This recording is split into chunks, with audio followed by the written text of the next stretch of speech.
Alrighty, hello every folks, and good morning! Let's talk some Unicorn Overlord here. So I'm just reaching the tail end of the demo at this point. Actually, technically a second playthrough because I started another one over on the PS4 slash Vita. And I wanted to give some thoughts, because this is... Honestly, I was expecting something Ogre Battle-esque. I wasn't expecting them to actually nail it.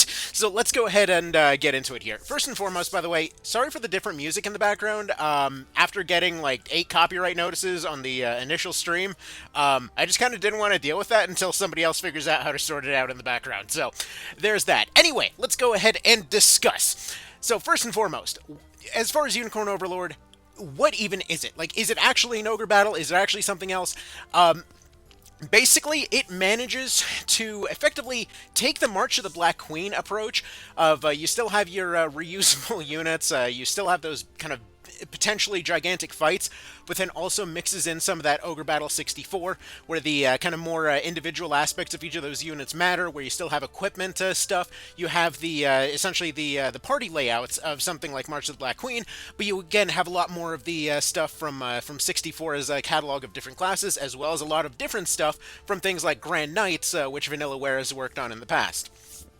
The actual counters between all of your different units matter quite a bit, and I actually find it very interesting that every character that you get actually will have their own emblems, which is kind of interesting in its own right. Every time somebody joins, you can actually use another piece of their emblem. I know this isn't something super exciting for everybody, but I just find this really cool. So, like, I love custom emblem systems. In fact, when I was going and replaying it, I noticed that I could make something bizarrely similar to the crest of Lithuania, so I had to put it on here because it kind of looked really cool.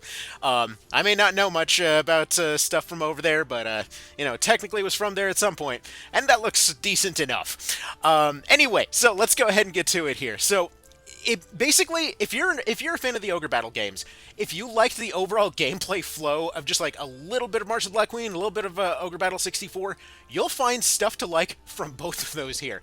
And it's very, very intelligently executed here. Clearly, whoever made this just like was one hell of an Ogre Battle fan and was just like, yeah, you know what, we got to do some of this someday. I got to get in on this. As far as the overworld exploration, basically, this is just taking the map and making it happen. We're going to skip the scene of this guy fixing it, because I only have 20 minutes left in the actual playable demo here. He's saying he can't do much. Fine, fine, fine.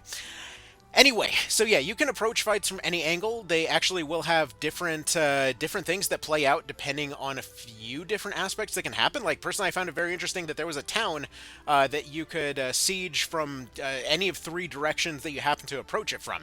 So while the open world map is effectively just an actual open world map here, the actual order that you can take fights is very not only freeform, but it also gives you a lot of customization in terms of how far you really want to take your game here. It gives you a lot of control over your progression, basically in all aspects. So, for example, when you're hiring new people, I know this is a bit of a tangent. When you're hiring new people, it's interesting that you actually do get to pick what their stat growths are going to be, exactly what they look like, all of that kind of thing. And additionally, every class is basically introduced to you piecemeal. And additionally, you actually seemingly don't have to use any of these named characters if you just prefer to run all generics like I do, because you immediately can just go hire your nobodies right off the bat.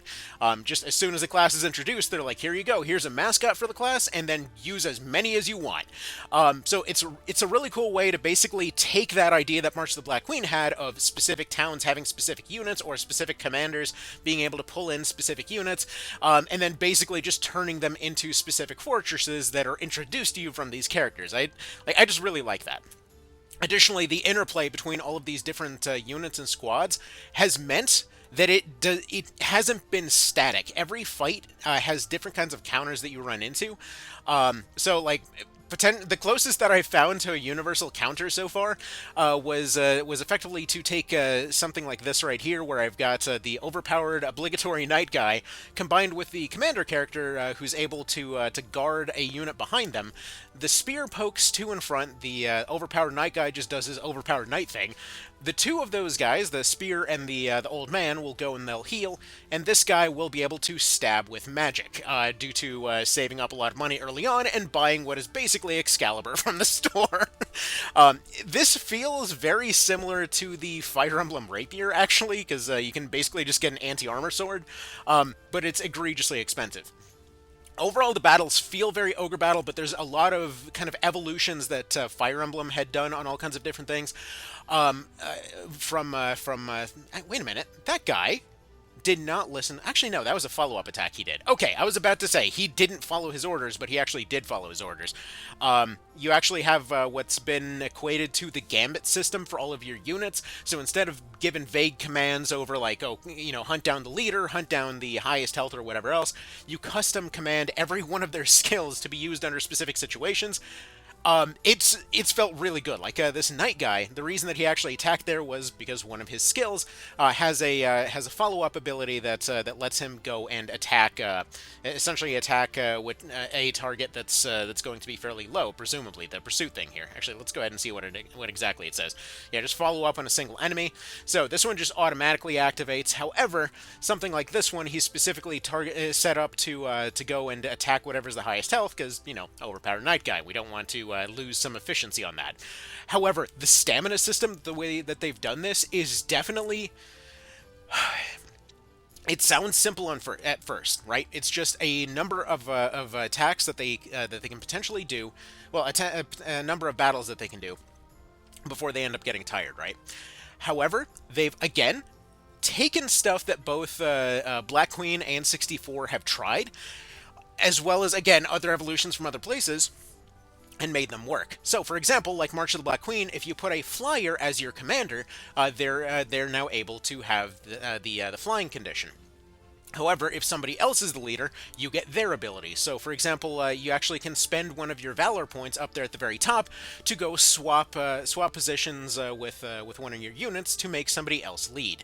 So, actually, I don't have that squad deployed, but for example, if I were to switch in the flyer here, that squad would now be able to fly. I could start them with that, but typically I prefer to have this guy around in case we run into any defensive structures or things like that. Basically, in terms of the number of mechanics that you can play around with these units, it feels dang near endless. And this is, again, coming from somebody who obsessively has played Ogre Battle games for a decently long time now. And yeah, it has managed to actually grasp the feel of most of those way better than you'd expect. Like, honestly, this legitimately just feels like an Ogre Battle game. It's incredibly well done. At first, I was thinking the lack of permadeath would be an issue, but nope. Honestly, I can see why they didn't go for it, because this probably would not have worked whatsoever with permadeath. These guys damaged it all? No, this was just a bad engagement for them. The swap mechanic is basically mechanical porn.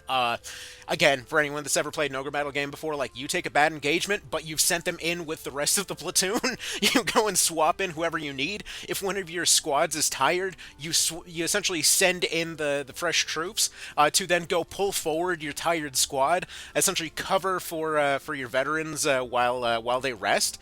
I mean, this basically means that your units, even your lowbies, still have a strategic use in all situations. It's very satisfying to see.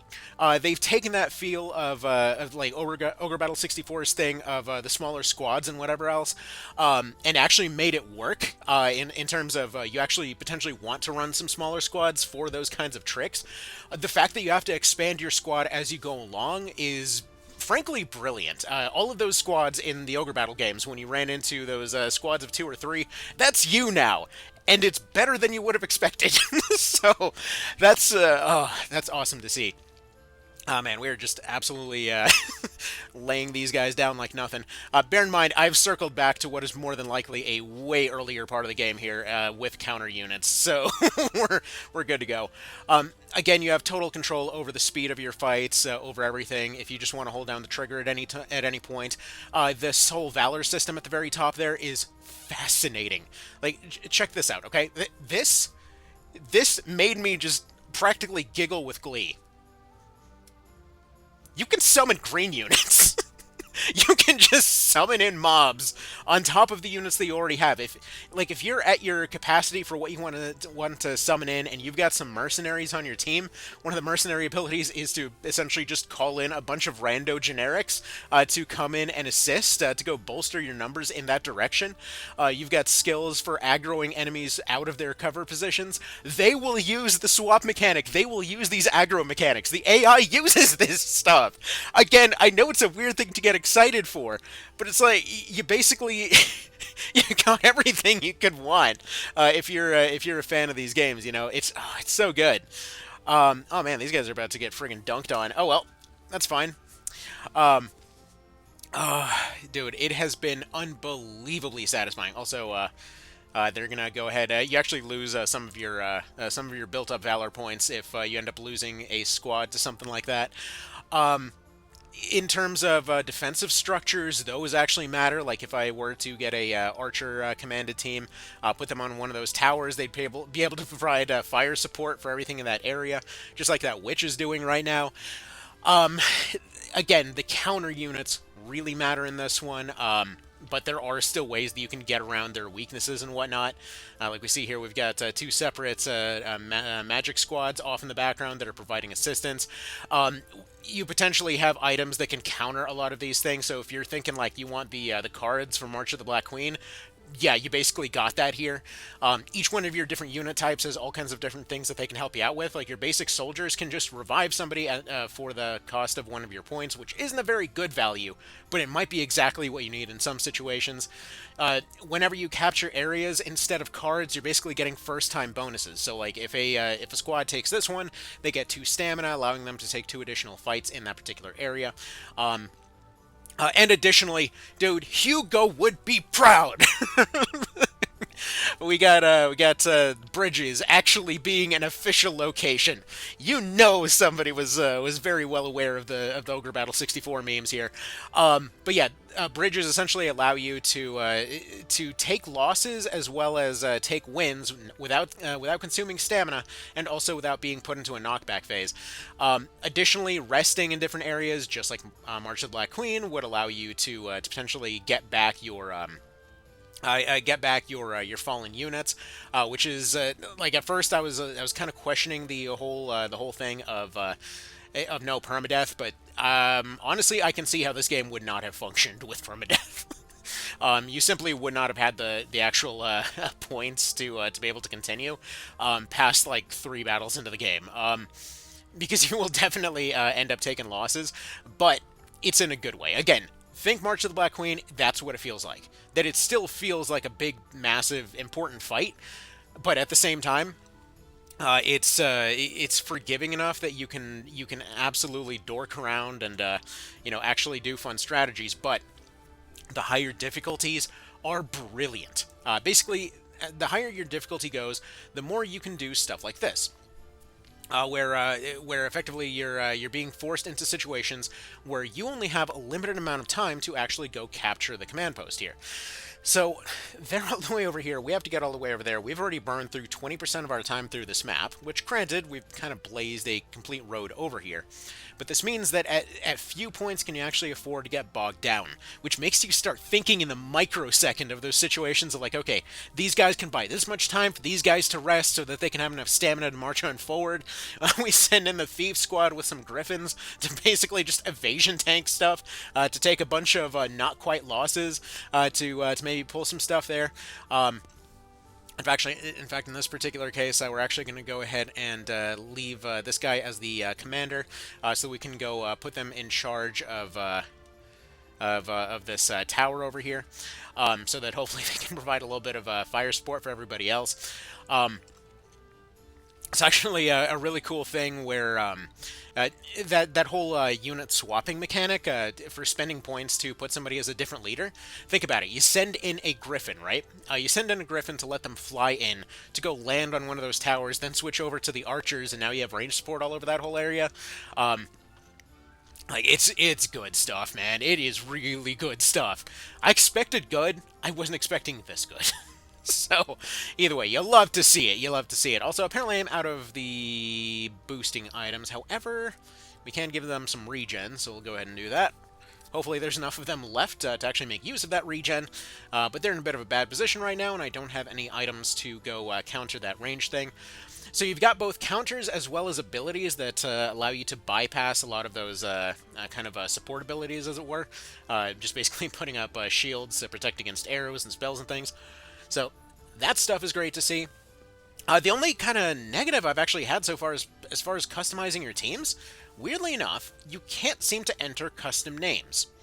You can pick from a list of names, but for some reason you can't manually name them yourself, which was unexpected. Also, as a bit of a side note, again, I can't really show the audio without getting into trouble. However, this dude over here with the axe sounds a hell of a lot like Brock Sampson, and they are now my favorite. You've got things like debuffs mattering quite a bit here in this one. Also, wait, how are you losing to that?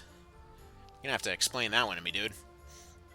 Oh, actually, this was the other thing that I forgot to mention.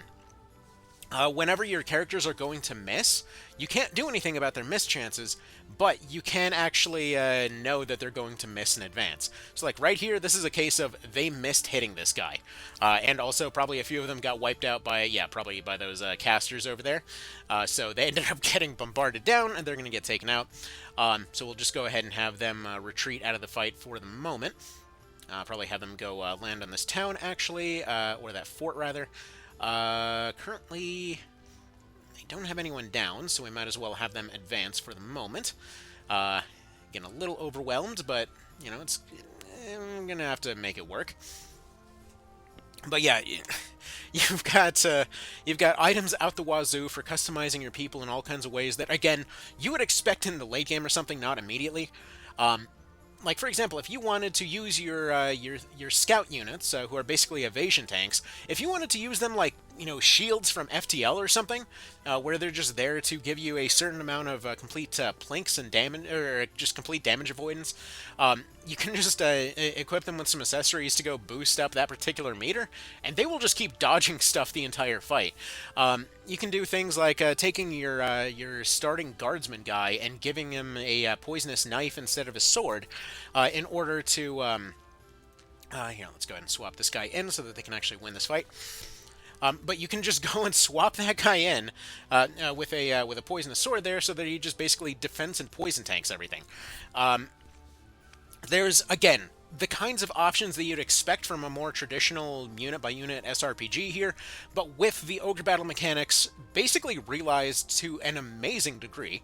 Now, that all being said, I'm obviously filleting the bejesus out of this game here, but one thing I do want to note, the writing's not great, but it's serviceable. Honestly, the writing is here to justify the mechanics, and I'm okay with that. So while not perfect by any means, it is fine. I will say I have not cringed as hard as when playing through Triangle Strategy, so there's that. Like, I haven't seen those egregious moments of like, wow, here's this big mind-blowing, earth-shattering reveal. But wait, we found that out 5 minutes ago. It's okay, we found it out again. And that's the canon route. Anyway. But, okay, I'll stop picking on that game for once. But, either way. It's not amazing, it's a little tropey, but it's fine. Like, it does the job. The story to me feels like on the same level as something like Vandalhearth so far, where, like, it's, again, just kind of there to make the story happen, so it's fine. Alright, they're going to take the tower here for no particular reason other than just to deny the tower. There are siege weapons that are available in some cases. Basically, everything is used, and that's what I'm loving here. On a mechanical level, every single little piece of everything just feels right. I mean, to see this much actual effort and thought go into a niche of a niche of a niche of a subgenre is really, really unexpected. Also, here, let's get some ranged assist going here. Um, wait, what? Why does that? Why does having the ranged assistance kill them? That's, huh. Well, I'm not sure what's going on with that, but let's go ahead and probably actually revive a couple of people here. Just, there we go. Give them a little bit of a shot. There we go. Sounds good. And now will that help them? Now it'll be enough for them to get the win. And again, you know everything ahead of time. So if you need to kind of tweak with your items and things, that'll happen. And whatever you're thinking of, wow, this mechanic is overpowered, I'm going to be able to cheese the hell out of it. This is one of those things that I loved about Tactics Ogre Reborn. Everything's got a limit. There's little limitations all over the place for everything. So it's not specific items that have limits, because I've been saying for a while that every SRPG needed to have a limit on your items to some degree. In something like Fell Seal, it was a specific inventory that you got over the course of every fight. In the case of Tactics Ogre, it's whatever items you brought with you to the fight, you know, XCOM style. What they've done here is that they give you a specific, just item uses. Just number of item uses, whether it's to go and aggro somebody out of a particular location, whether it's to go put down barricades to go block an area off, whether it's to use a camping set to basically Final Fantasy your entire squad back to life, or to use these to go restore somebody's stamina or whatnot. You have a certain amount of points that are available at all times that you can use on items, and if you burn through those, you're burned through them. Hard limits like this are brilliant for strategy games, and it's one of those things that seems really minor, but you'd be shocked how many times you can just item cheese your way through a game, because in most cases when developers go into these things, they're worried about pissing off and losing the casual audience. Zero fucks given in that regard here, as far as I can tell, but granted, this is the expert difficulty, so it is what it is, I suppose. But yeah, dude, I love it. I am, at first I was unsure because of some of the mechanics, but more and more and more, it has not only grown on me very, very quickly over the course of the last day or so, but it is damn impressive on every level. From a technical level, the amount of mechanics going on is unreal. The amount of polish to every one of these little systems is, again, vastly unexpected. The fact that levels are basically handled in a way where there is not only a fairly low level kind of cap maximum in general, but the fact that they actually set it up in such a way that your lobies can actually train up pretty quick, that it at no point has actually caring about levels mattered that much. If somebody was weaker, I just use them as a setup for another unit. If somebody was potentially tired, those setup units would then go throw them forward. Like in this case, we can probably do that with these guys over here. That we'll just go ahead. Actually, you know what? We'll go ahead and make use of this swap mechanic real quick. We'll make you the commander. Go ahead and use this. There we go. Spend speller points. Go ahead and send you out. We started off the fight looking fairly weak, but we'll go ahead and use the upgraded speed from these guys. Then fly our way forward to then slingshot our other units up ahead. If you wanted to use those strategies from OB64 of just awkwardly bumping your units backwards from intentional losses, you can do that. I did that to win one of the fort fights early on. If you wanted to, for example, cheese the reputation thing instead of grinding it out, you can absolutely take one of your random units, pop them into a fortress as a guard, and then just force feed them flowers until you're basically at maximum rapport. You can just do that. Again, it feels like there was a lot of attention paid to just making the mechanics fun to play with, so that's just good stuff, man. Alright, let's see. Do we need to do any healing? I don't think so. Let's get these guys up here. See if we got any abilities from them. Funnily enough, there's actually a scene when some enemy thieves early on will come in and use plunder on you, steal a bunch of your money, and you can immediately just go steal it back. It was a waste of points, but you know what? Sometimes you just gotta spite rob somebody. Okay, So yeah, these guys are just going to take that win immediately. Just because they can't actually go do an attack doesn't mean that they're completely sitting ducks. They're sitting ducks in terms of the fact that they can't move and they have to rest in order to be able to move again. But you can still use them through other means. Like these guys would take a loss, but we can now slingshot these guys forward to go, kind of swap places as it were on top of our range support to then go reclaim this bridge. Again, like this is good stuff. As far as strategy goes, this is fantastic stuff. I'm gonna hope that they can hold that line long enough to hopefully take this one right here. Because we basically just have to buy them a few seconds. So we'll see if that happens. Their actual rests are pretty darn quick. Yeah, they're just gonna barely make it through this one. And what's cool is that in the middle of this whole thing, let's see, it shortens the amount of time or wait time of the user's unit. I mean, I almost probably should, but this is also probably the end of it. Ignore the egregious jiggle physics going on in the background. I mean, this is a vanillaware game. There's gonna be some, there's gonna be some TNA, but you know what? For the most part, while occasionally awkward, it's mostly tasteful. So, so that's good. Okay, we're actually going to go ahead and move this squad out of here, back to here to go heal up. And as you can see, we're doing pretty fantastic on time right now, but as these fights go on, in many cases you have very little time to actually rest. Like, a lot of these fights will literally only be a few minutes long. Typically, I think the highest I've seen is like 3.5 minutes in terms of how long a fight can actually last on this difficulty, including like one map that ended in less than 30 seconds. But the actual playtime was probably 10 plus minutes, but micromanaging all that time was a completely other story. Also, wow, we're about to get absolutely rocked. Well, yeah, looks like Magic Assist is gonna kind of ruin our day here. If by any chance, let's see, because it's not a lack of... Yeah, it's not a lack of health issue right now, although that might... Okay, that actually would be just enough. It looks like one of them was probably getting killed off in that initial barrage. So as long as we have our health slightly high enough to be able to pull this off, it'll be enough. Also, I should probably mention the generics. You may notice here we got lady spears, whereas most of the generics are dude spears. You actually do have alternate versions of both, it seems. So they're mostly just kind of different for flavor reasons, I suppose. Also, to give you an idea over the amount of little detail that they paid attention to here, even your emblem, whatever it happens to be at any given time, will actually appear on your shield. So whatever you change it to, that's what you get. And again, you can just take pieces of any emblem that you come across and just use that as part of your shield now. The fact that every time there's a field ability, they take a little bit of a second to remind you what it does, just in case you forgot, is, again, just a solid moment.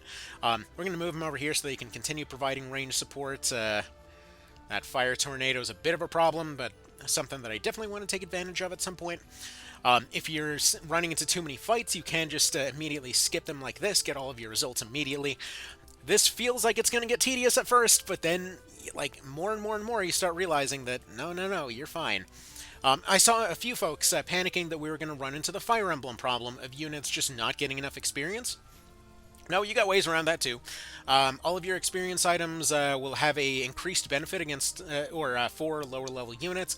At any point, you can have any of these kind of lower tier squads just going and providing support for basically full effect. Again, there's just a lot of different roles for your units, so it's not it's not really a massive worry as far as all that goes.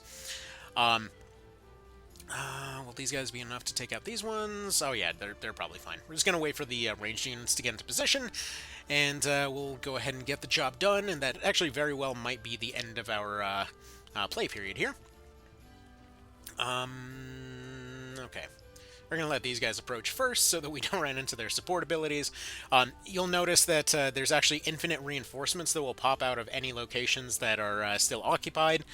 Which means that even if there wasn't a time limit, there would still be a time limit, but it does allow you to farm out those extra fights if you'd like to.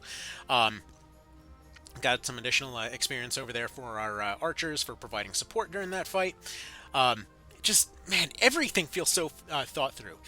When units die, by the way, they don't do the March of the Black Queen thing of losing their experience. Um, so yeah, this means that you can actually set up squads that are intended to lose in order to give them a little bit more training. I mean, ideally not lose completely as long as they get out of there to some degree. I think a total squad wipe might set them back a bit, but I don't know for sure. Also, interestingly enough, those supports can actually get crits. I didn't know that. So yeah. To make a very, very, very long story short, would I recommend it after playing this demo? Good lord, yes. Again, I expected good, but this this has blown me away in terms of just how thought through every little mechanic is. And don't get me wrong, this isn't like the only time they pulled this off. Every time that I saw one of their games, most of the time, admittedly, it was genres I wasn't too familiar with, like old D&D game, old D&D beat 'em ups and stuff like that. I didn't play a hell of a lot of those, but there was a lot of stuff going on there. With a lot of those side scrollers, I didn't. That wasn't really something I did a hell of a lot with, so a lot of Odin Sphere didn't quite click for me. But I played a decent amount of Metroidvanias, and Muramasa was friggin' awesome in terms of how many things it brought to the table there. And these guys just basically came and did that to Ogre Battle. That they're just like, yeah, you know what, just everything that you could want in an Ogre Battle game, here you go. Basically, it's right here. Go nuts. And this guy's gonna very literally go nuts, and then go nuts on this one. Man. Like, this feels good. It feels so good to see Ogre Battle back, because this genre is basically never explored. The only other time that I've seen this pulled off, admittedly, I haven't seen every single attempt at something that people alleged was similar, because there were too many times that I went and took a look at something that was told would be something similar, only to then find out that it really was just only vaguely, somewhat, almost similar. But Symphony of War was probably the only one that I ever played of the sort of Ogre Battle clones that I actually wanted to stick with for any period of time. And that one I really loved. But yeah, this really pulled it off. Like, this deserves some damn support. They did good here. They did some fine work here. So yeah, granted, you can just go try out the demo for yourself and see for yourself. You don't need my word for it, but it just makes me so happy to see this coming back. Like, who expected another Ogre Battle game of all things? Who saw this coming? Oh, man. Also, a lot of these rando characters, you get choices over who gets to live or die a lot. So I mean, you kind of try to set everyone on fire, so no. Later. Oh, man. Anyway. I'm assuming there's probably going to be some some penalties or something to some of that. Because there's been a lot of those where it seemed like something would go one way and it went another. I don't know mechanically whether it's just a matter of it gives you either an item or a character, but either way. Either way, there's been a lot to interact with, way too much to potentially see it all in one, one sit down here. But yeah, I know I plan to play through this this demo a few more times. What is this?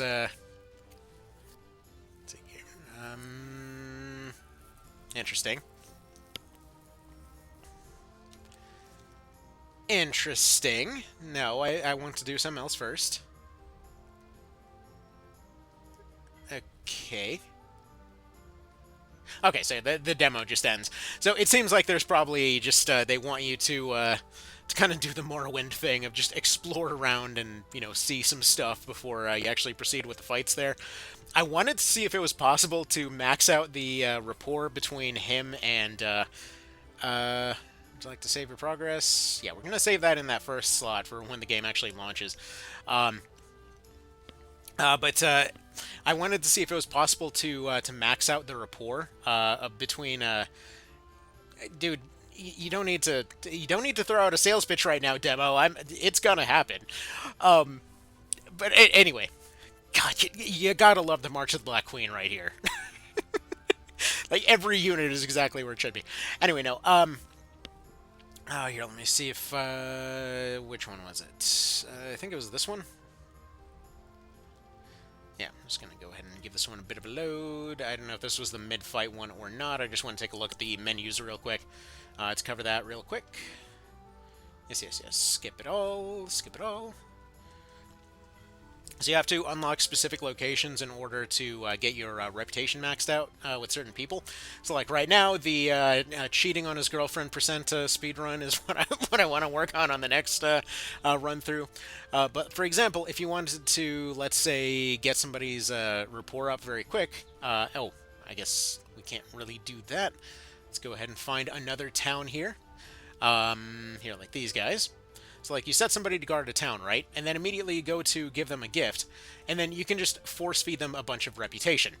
So, what's funny is that, yeah, using this, I've gotten these guys what seems to be near maxed out. So I have a feeling this is actually possible. But yeah, not only do they get the stat bonuses and things like this, but you do actually specifically have to get to particular locations. I don't know where on Earth Hampton Harbor is. Let's actually see if there's, I mean, there's going to be harbors all over the place. I have zero clue where anything is here. So, all main side, Overworld Liberation, treasure map. Huh. Okay, I didn't realize that apparently the treasure map actually is an actual treasure map. Didn't expect that.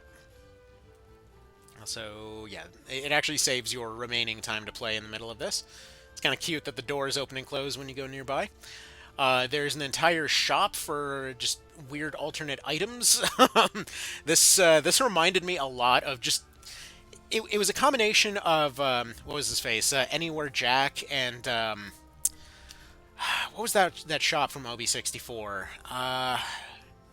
Anyway, point being, it gave me very notable vibes of that. You specifically only get a limited amount of these. You can only get specific items for this. And one thing also that I want to point out is that there actually is a little bit of a triangle strategy in here in terms of something very neat in terms of the environment. If you wanted to, for example, go into a hostile area and explore it first, like this was previously a fight location, you can just go in and explore the entire place. You have random encounters that you can go fight off and not really get anything for, but just the fact that you can go and explore and potentially find alternate routes, see what places are traversable or not, felt like exactly what I wanted out of Triangle. It didn't quite get. So yeah, and additionally, as you saw right there, there's actually hidden routes in some locations. Like, I found one that just found me more of that Stardust type of stuff. But yeah, there's like little hidden routes every now and then, so a lot of secrets to find on the map. When I heard people talking about secrets, I assumed that they were just talking about the big and glowies. But, like, no, there's a bunch of, like, little hidden bits and pieces all over the place. Unicorn carving, what's this? Strange carving on monument, what's your deal? Maybe you should come back after you track down something else. Okay, whatever, backtracking. So yeah, to say that I'm happy about this is an understatement. Okay, I have only two negatives to really say about the game. One of them I already mentioned, and that was the writing, because truth be told, while obviously the game isn't out yet, I just want to throw this out right here because I was predicting it during the stream too.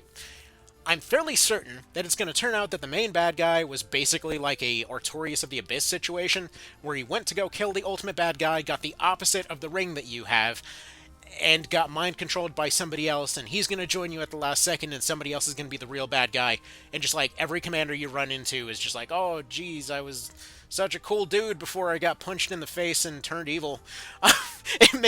So it's funny because between the unicorns, the Pegasi, and the fact that there's mind control rings and stuff that turns people evil, the entire thing felt like it was inspired by taking acid while listening to Glory Hammer. So, so there's that too. Now we need some undead unicorns somewhere, and we gotta go. I mean, I guess this is close enough to Ireland to count, so it works. Or Scotland, rather. I don't know. I think it's Scotland. But yeah. And the only other complaint that I had is, unfortunately, something else you're seeing on screen right now. It's not on PC. I want to play this on a Steam Deck, dang it. Like, I know it's a Vanillaware thing. Apparently, like, none of their things have ever made it to PC for some reason that nobody's going to elaborate on, but Why? Why won't you let it go on PC?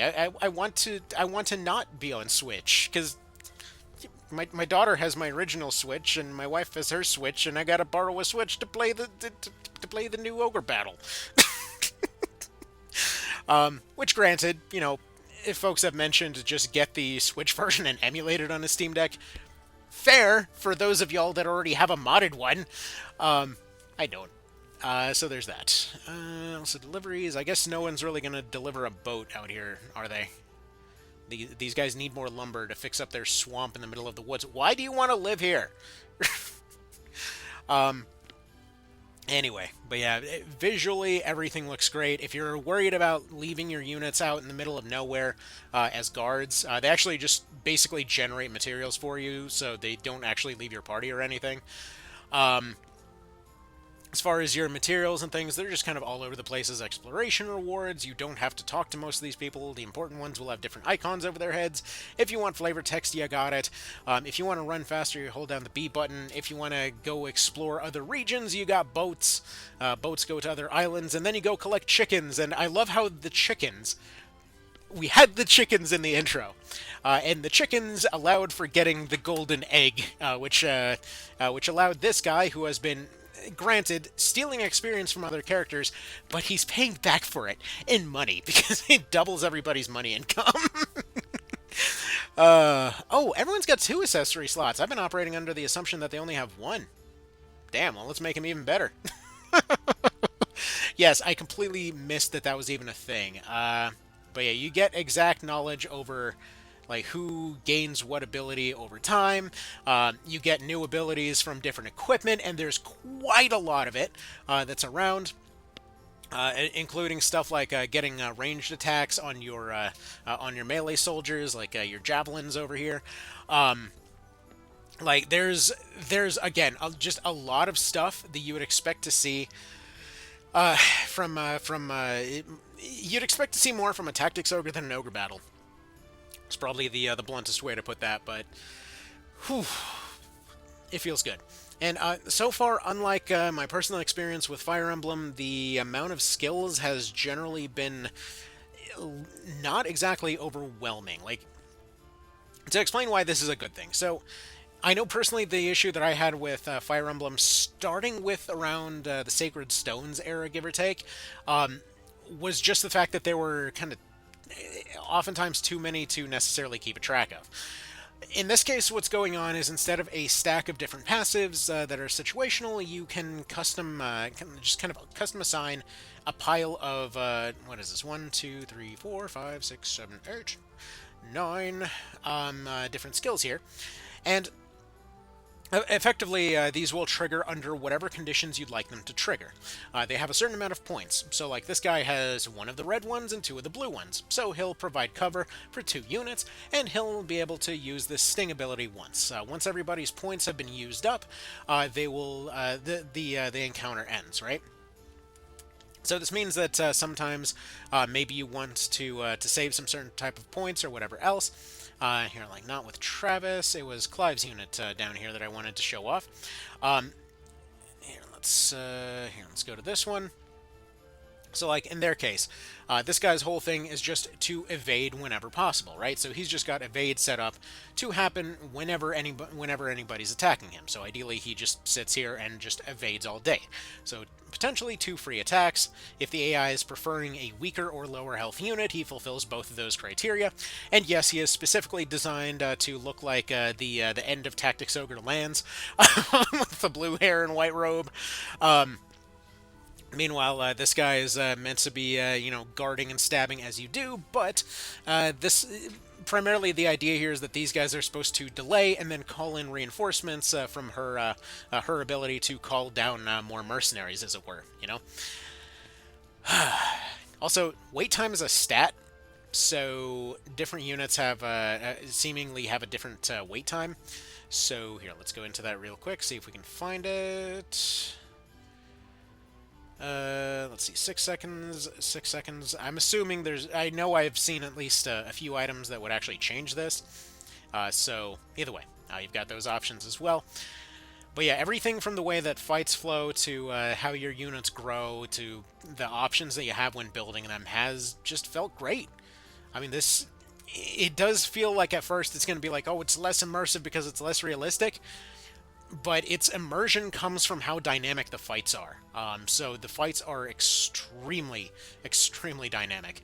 Um, so yeah, I gotta love that. And yeah, again, if you don't like a particular character or something, just go get the generic version. Um, these honors are fairly like within the first hour they're going to be fairly limited, but I know over time I've gotten plenty of generic recruits and probably could have expanded several squads because it uses the same currency, but haven't done so. And really haven't needed to do so. There's a lot of very kind of small unit tactics kind of stuff going on that feels really, really nice. Um, so yeah. Also, apparently some of these places replenish. So we just got one over there. What's this? That is Chloe and Joseph. Okay. And they're going to have a little bit of a chat. Many of the chats are somewhat samey. Like, basically everything that involves, what's his face? Who is he, Clive or something? The spy guy? The spy guy that looks like a girl kind of situation. I seriously thought that that was like the Team Witch or something, and he's like, no, dude, I'm a dude and I stab things, and yeah. Anyway, so yeah, overall some of them are kind of samey in terms of like some of the characters really only having one dimension to them. Again, like Spy Guy, who's kind of whole thing with every one of his rapport conversations this early on, which is like, oh, is that a book? Oh, yeah, it's a book. What's the title of the book? Oh, you probably have never heard of it. End of conversation.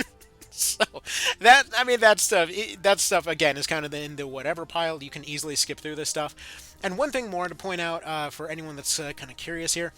I know that I was able to kind of skip straight back into the actual meat and potatoes of the game within like 10 minutes. You actually don't. The tutorial, while it takes a decently long time your first time through, when I was going through and doing it again, you can skip through so much that it's just, it's very flowy, you know? Found more hollowed corn ash, neat. I still haven't used one of those. I should probably use one at some point. But yeah, this is the town I was talking about where technically I was just kind of exploring around and then found these guys. And then just kind of approached it from the other side, and then we ended up attacking from here. Well, actually, no, that was the original plan. I saw it here and they actually had it blocked off. You seemingly can attack from here or from here, and then from here they were just barring it. But yeah, so fun stuff there. I will say, if you want to make this fight a hell of a lot easier, let a unit that you know is going to lose take a loss right about here. There's a decent chance that they're just going to get physics bumped all the way back here. And suddenly you now have a nice little convenient stealthy back row support whenever you'd like it. One of those tricks that's really useful in 64. Anyway, alright, this has gone on long enough. You get the general idea. Honestly, go try out the demo for yourself and you'll see for yourself whether you like it or not. But give it some time. Like, give it until it starts flowing, and that's when you'll start seeing a lot of this stuff really kind of coming together. Because I know at first, like the first hour or so, I was like, this is neat, but I don't know if it's $60 worth of neat. And then finally, as it went on and went on and went on, I was like, this is very much $60 worth of neat. So, anyway, now to go figure out how to get that. So, that'll be about that. Y'all have yourselves a good one. Thank you for stopping by. And, yeah, it's great to see a new Ogre Battle. Who would have thunk it, right? Alright, later, y'all.